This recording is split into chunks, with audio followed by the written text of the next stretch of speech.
Ladies and gentlemen, welcome to another episode of The Late Shift. I'm your host, Suleiman Steele. Feels good to be back. I was out sick last week.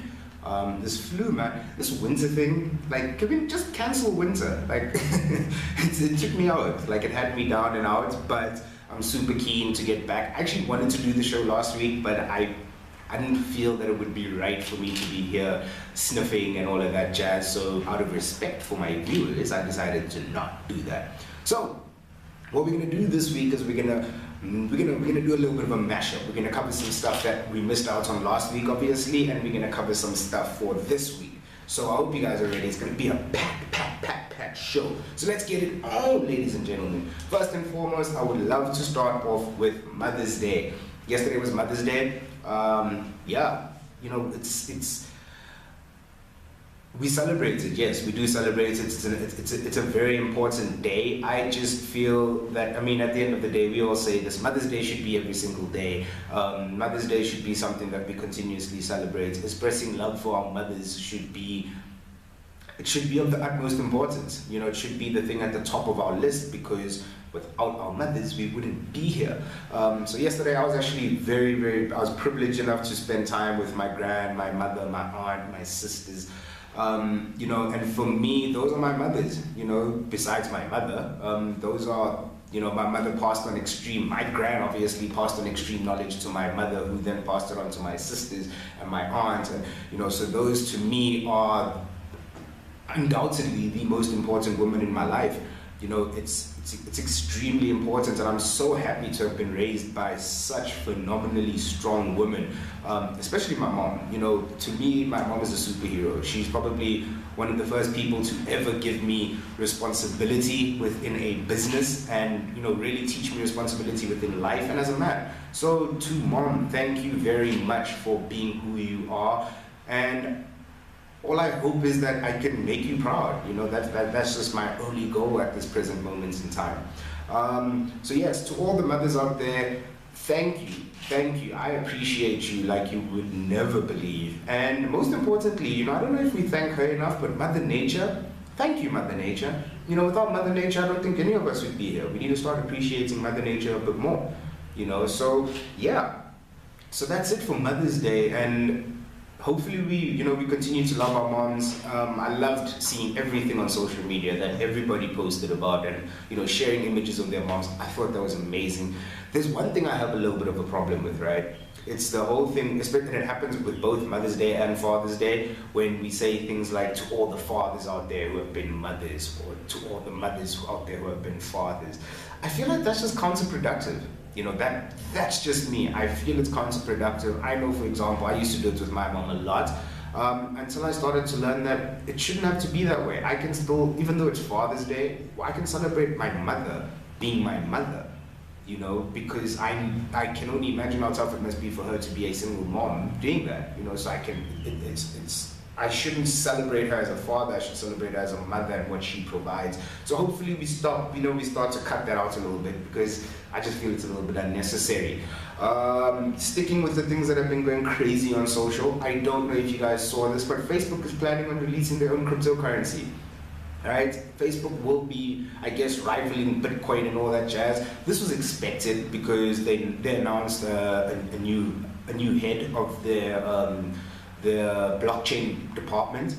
So this was coming, you know, and what this means is basically your cryptocurrency for Facebook you'll be able to spend it on ads and purchasing straight off the app using their cryptocurrency.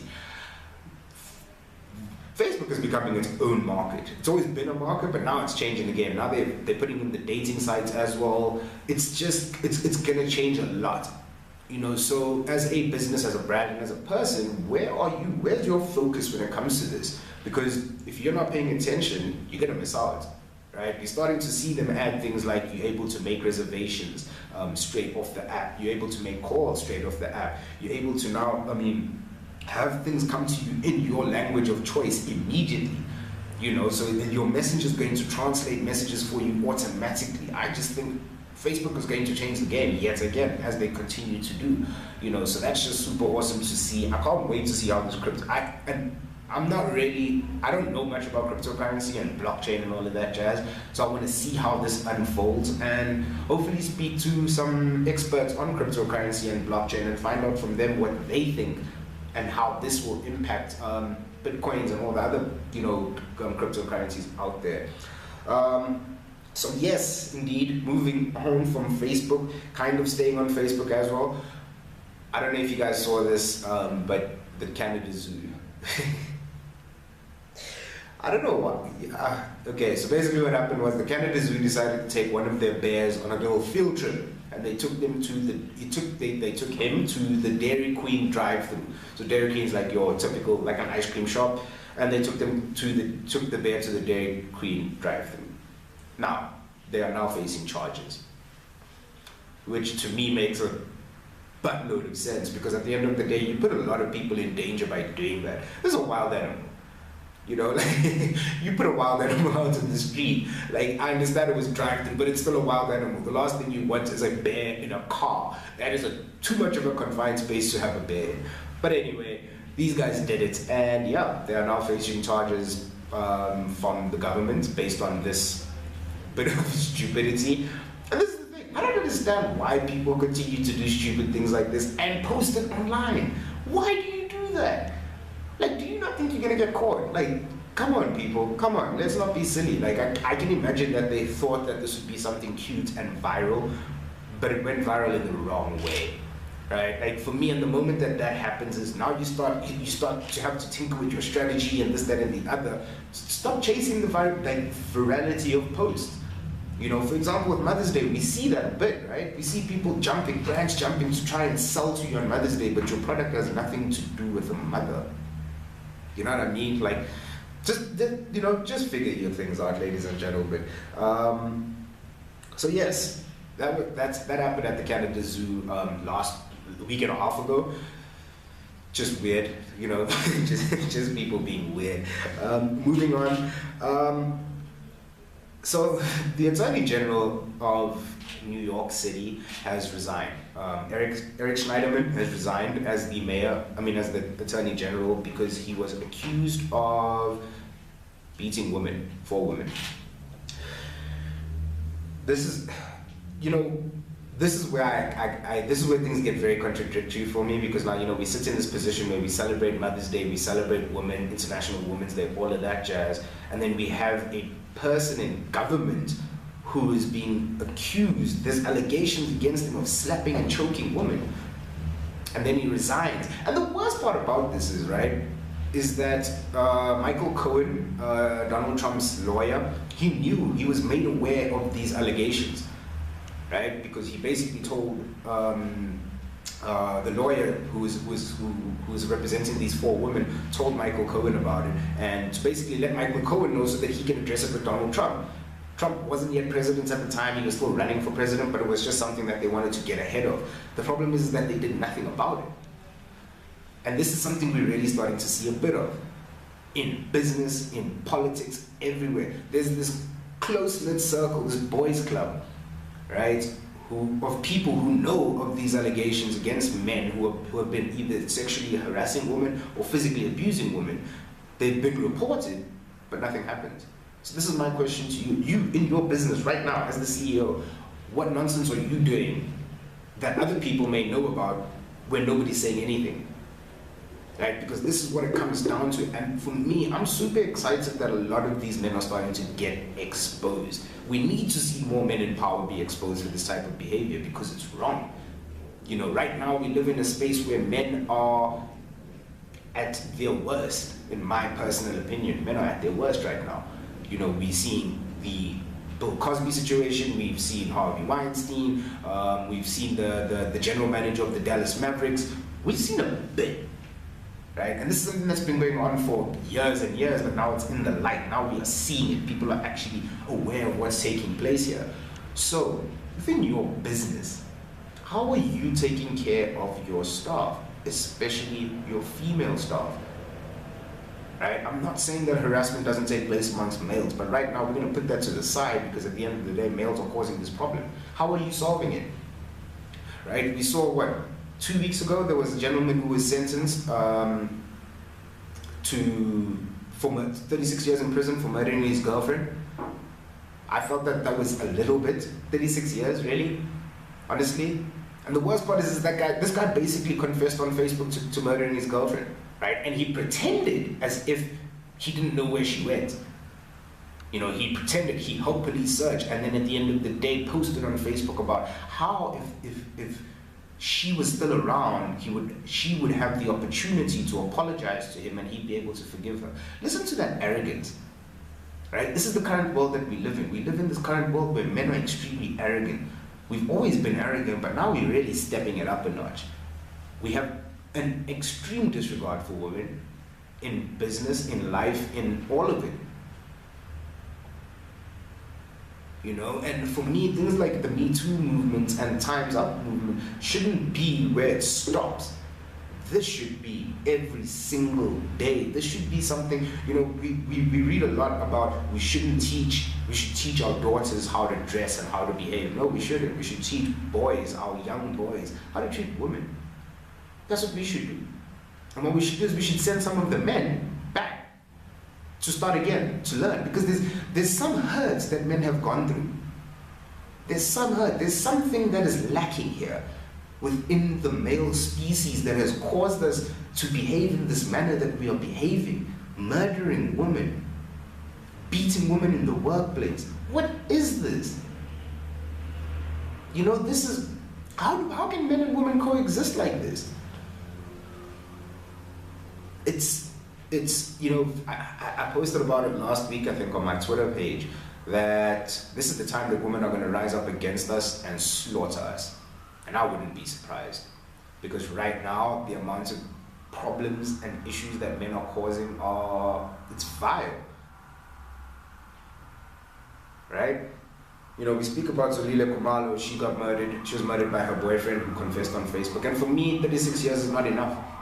That does not send the right message to the people, to men. Men need to know life in prison. Life in prison for this type of behavior. That's it. Done. Take your life away. You took a life, and I know an eye for an eye will make the whole world blind. Cool. Gandhi said that at that point in time, in my opinion. Right now, there needs to be stronger repercussions for this. We saw Oscar Pistorius. We've seen this, people. Can we start putting harsher sentences on these men? And can we actually see politicians step up? Because we've also seen politicians who have beaten their girlfriends. Politicians, please, let's help the people. Let's help the women. Let's help the men. Please. We're lost right now. We are lost. Moving on.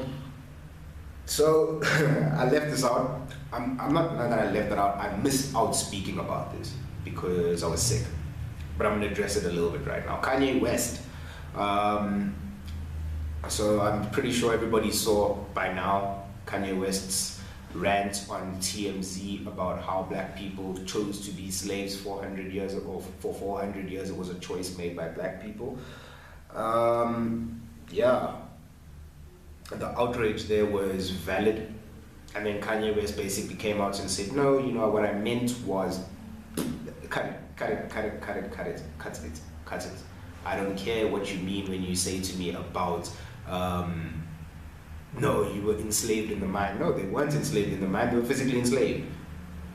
They were beaten, they were hung, their tongues were cut out. These people were made, if you did something wrong, you were made an example of by a hanging. Women were raped. This was not a choice, Kanye West. I don't care what you have to say anymore. You know, this is for me, this is the situation that I speak of the most, separating the man from the work. So I'm going to do that. I'm going to separate Kanye West, his music and his fashion from this. This to me is a person, a real human being person, black man, who has a voice and a platform to speak, but is choosing to do it in the wrong way. Right? A lot of people defended him in the sense of, we see where he's coming from in terms of that yeah, cool, great defense, but he was still wrong. Slavery was not a choice. It was not. You know, and the thing is that Kanye West's comments, those type of comments, lead to things like the Aurority School in the UK, in Oxfordshire, where students came, for their last day dressed as black slaves. They came dressed as cotton pickers. Right? The headmaster said, no, we're not going to take this law. We're not going to take this picture. You can't be in this picture. This is insensitive. What did they do? They went, they took the picture themselves and they posted it online. Now, obviously, the school gets the backlash for that. Right? But the school literally tried to prevent these kids from doing this, but they did it anyway because kids are stupid. But at the same time, maybe these kids are listening to Kanye West where he said it was a choice. This is how all of this, you see, this is how these guys, and people like Kanye West don't realize the impact of their words. And this is the funny thing. One of Kanye's, he's always been the guy who's spoken up against slavery. He speaks about how his grandmother was on the buses, how she was arrested for the sit-ins. He speaks in so many of the new slaves on Yeezus, on College Dropout. He speaks about this, and then you make this left turn. And the reason for this left turn, ladies and gentlemen, is he wants to sell product now. Come June, we're seeing Good Music is dropping a whole bunch of albums.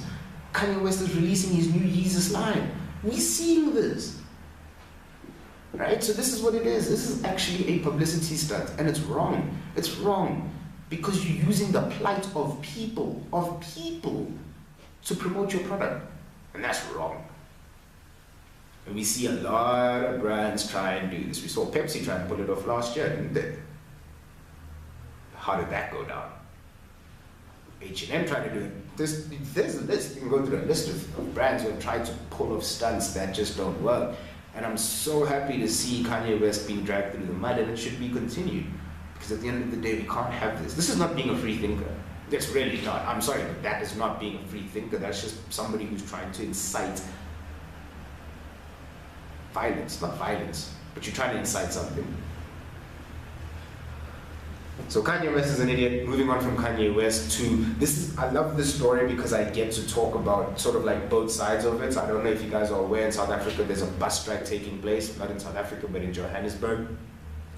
And there's also a bus strike taking place in Japan and in Cairo, in Egypt. Metro fares have went up. One of the great things about the strike in Japan, in Okinawa City, is that the bus drivers have continued to ride their routes. They've continued to ride their routes, they're still taking passengers, but you know what they're not doing? They're not collecting fares. So the passengers are traveling for free. Who is suffering in that situation?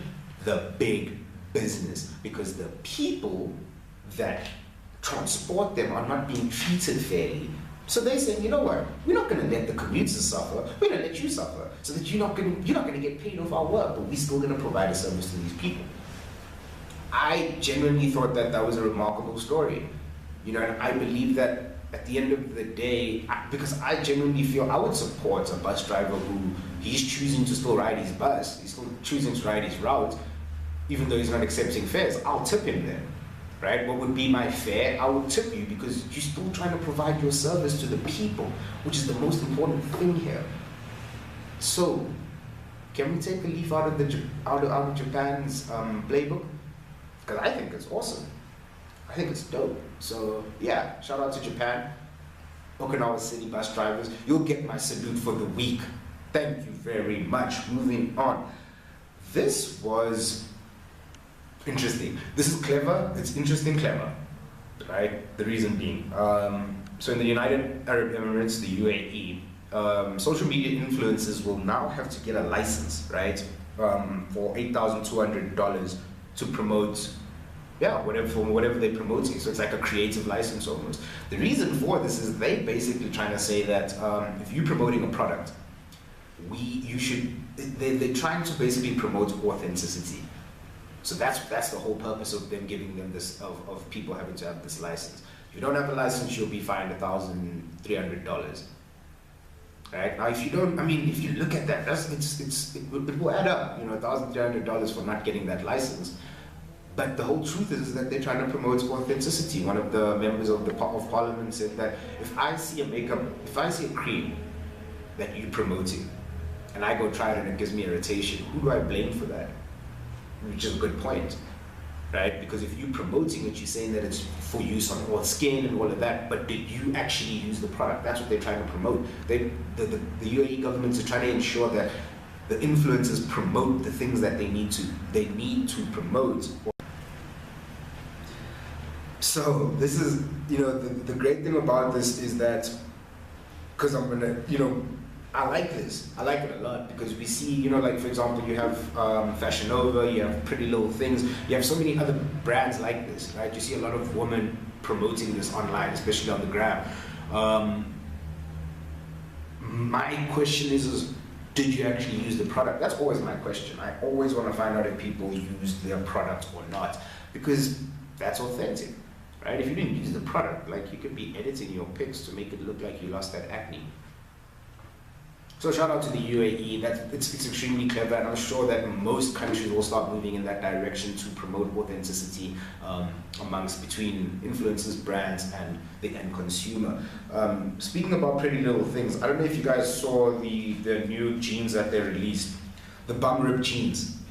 Goodness me. So it's literally just ripped by the bum. In the front, it looks like jeans. At the back, it's your bum cheeks are hanging out.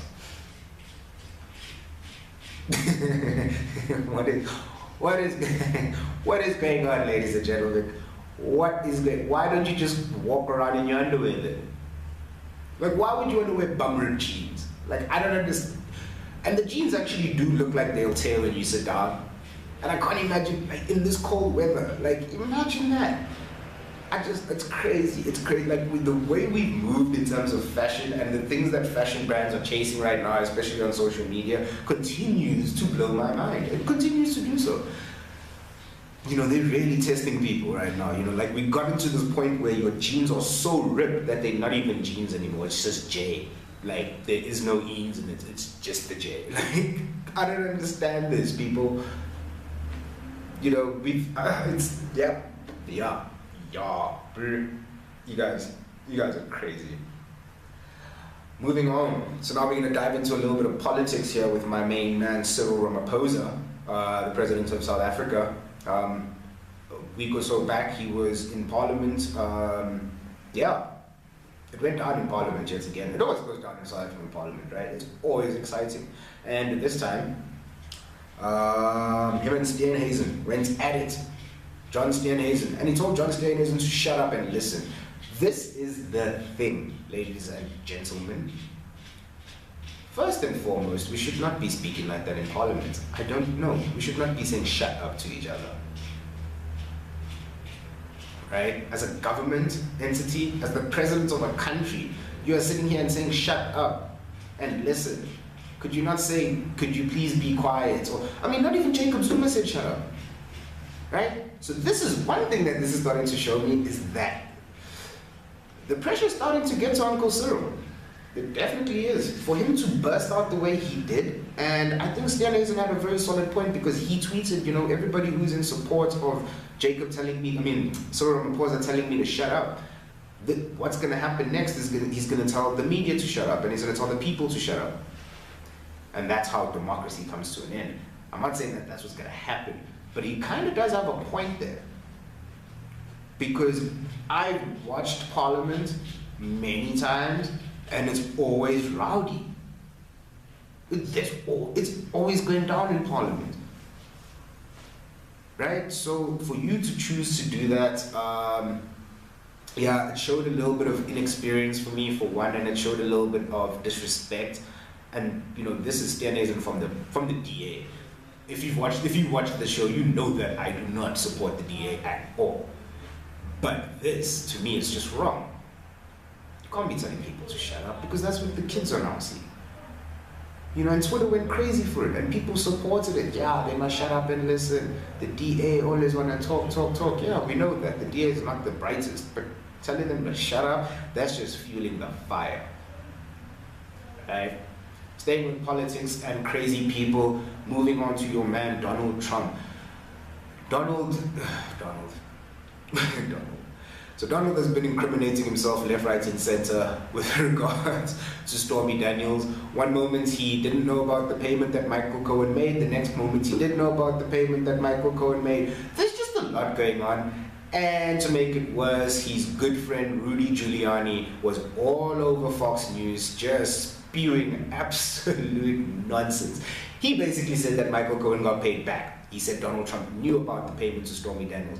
You see how you blow the lid off this whole thing when you don't consult with your team? This is what Donald Trump's team is like. Now, my question to you is, how's your team operating? Are you a leader that just kind of does these type of things? You just spew out random stuff so that that's what you lead the rest of your team into? Or are you actually a leader, right? I don't know if you guys know South African speaker Vusi Kembakwayo. He was basically saying how Donald Trump is a great leader. I had zero idea what he meant by that. He put out a video post speaking about how Donald Trump's a great leader. You guys can go check it out on his Instagram page. I literally commented there, I said, you chose the wrong example. Donald Trump is not a great leader. Great leaders do not divide their nations. Great leaders do not divide their people. That's the first thing about being a good leader, in my opinion. And Donald Trump is not that. Donald Trump has yet again done something insane and pulled out of the Iran nuclear deal when he was advised not to do that. And he spoke to nobody about it. He was teasing it. You know, like when you, you know the way musicians tease a new album or a new song, they play you a snippet? That's what he did. I may or may not pull out the Iran nuclear deal. Who knows? We'll see. And then he pulled out of the Iran nuclear deal. Why? Only Donald knows. He said that this is the worst contract in history, the worst contract ever signed, oh my goodness, this guy, he continues to blow my mind. So, as a leader, I'm sorry, Donald Trump, you're whack. And there's a lot of presidents like that, right? In this day and age, we have way too many whack presidents who are leading nations to a point of, I don't know exactly. You know, that obviously there's the whole conversation about Donald Trump possibly winning the Nobel Peace Prize. But why? Why should Donald Trump win the Nobel Peace Prize? I'd love to know, because my thing is people are saying no because he's going to denuclearize North Korea. No, he's not. He's not going to do that. Like, this is just a ruse. Kim Jong-un's not going to stop.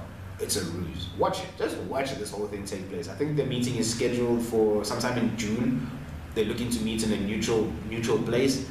That's great, but it's not going to work out. Sorry, peeps. Had to break the news to you. You heard it here first. I'm telling you right now. Moving on. This broke me. This was so funny, and it happened last week. Something happened with Instagram, right? Where it just basically like shut down. It wasn't refreshing. You couldn't get on. It was down, guys. Like, it was bad. Like, for a good 45 minutes, Instagram was down. And guess what started trending on Twitter? Hashtag Instagram down. Oh man, I was so broken because just like everybody else, I was one of the people who went to Twitter to find out what was wrong with Instagram. Is Instagram down? It's a beautiful world that we live in, right? Because when you can't be on your one platform, you gotta find out how did this happen? It's sort of a panic. And the reason for me, for example, is I run a lot of our clients. We have they have Instagram pages. So now I'm like, what's going on? You know, you freak out, but it was awesome, man. I loved it. So thank you to everybody who let us know that Instagram was down. It trended something that happened for 45 minutes trended for the whole day, you know, and people just made great fun of it. And it was awesome to see. So shout out to everybody involved in ensuring that we knew that Instagram was down. You guys are awesome. Man, this story, ladies and gentlemen, could prove to you the power of social media. Yeah, you didn't know social media was powerful. This next thing that I'm about to read. So Stephanie Jones, she has renal disease, you know, kidney disease. That's basically, she's constantly on dialysis and constant, you know. And she had there was a group created on Facebook to basically help her out, and a boy band, her favorite boy band, had basically spoken about it, and they were raising funds. Now you need to understand that the transplant list for kidneys is 6 years, right? So this lady was basically, you know, she's waiting. She waited like 1.5 years to 2 years, and she eventually met Amy Prince. through Facebook, through her Facebook group, and because they both love the same boy band. So the boy band posted about Stephanie, and Amy saw it, and guess what? Guess what? She decided to donate her kidney to her. Why? Because she could. That's it. That's simple, right? She saved her life, and this lady basically now views her as a hero. They're now friends. You know, so I think that was pretty awesome, man. I thought that was amazing, and thank you to those superhuman ladies for showing us that social media can also be used for the positive.